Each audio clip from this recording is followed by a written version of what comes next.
Oh, hey there. Didn't see you. Hi, my name's Dan Seidenberg. I want to talk to you why you should choose me to be your wingman. Before I begin, let me clarify what a wingman is. Your wingman is the guy you're going to go out with to pick up chicks.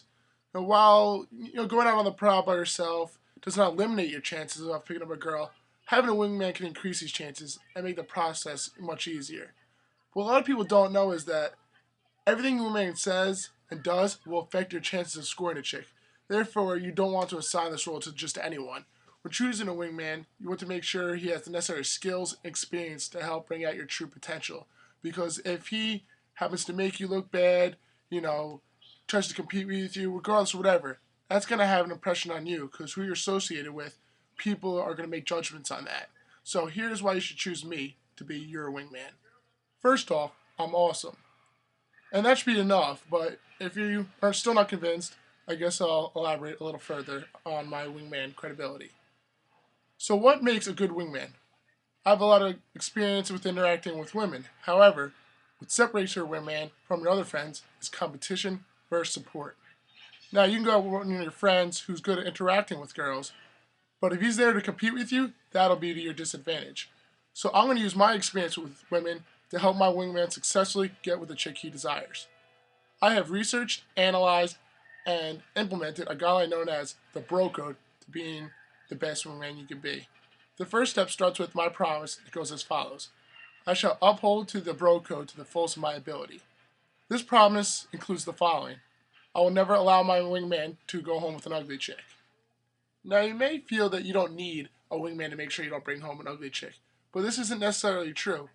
You might have too much to drink and a girl might seem more attractive than she actually is. I'll make sure, to check her out and make sure that you don't make a mistake, as in, bring her home and then regretting it the next day. There's also something called the cheerleader effect, where a group of girls walk in and they seem very attractive, but if you isolate them from each other and look at them individually, they may not be that good looking. And I'll make sure you take that precaution before actually bringing her home and then it being too late. I'll never rackjack my wingman no matter how hot the chick.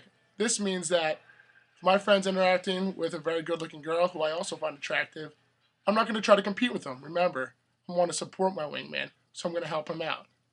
I pledge to never leave a wingman behind when invited to a party. So you can have a great wingman, but he's not taking you out. It's useless.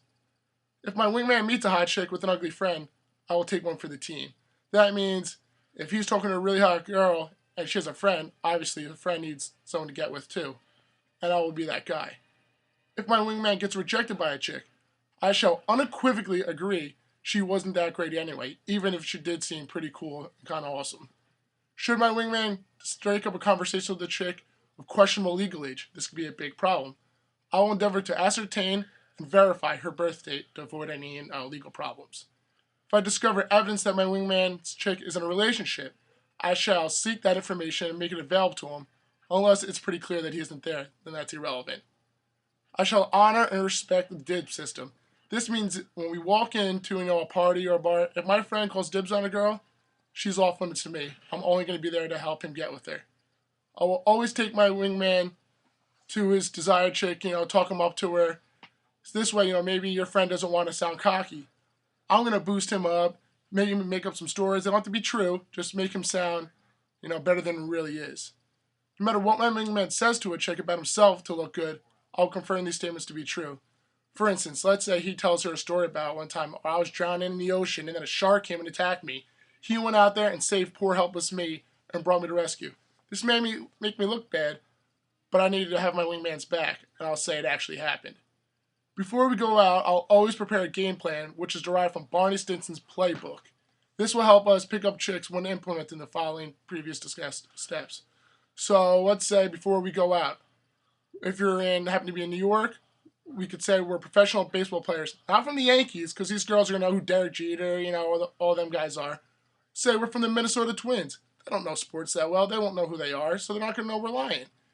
And then while he's talking to the girls about baseball, about going on the road, I'll wander off to the side, maybe buy a couple of girls some drinks if they agree to go up to my friend and say, "Oh my God, aren't you the pitcher for the Minnesota Twins? Can I take a picture with you?"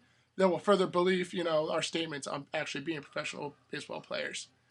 So now you're probably wondering, Why would I be willing to do all this to help my friend get with a girl if it's not really benefiting me? Well, the fact is, as I take you out, you'll become a better wingman, and in turn, be able to apply these steps to help me. And that's what a wingmanship is really all about. Thanks for your time.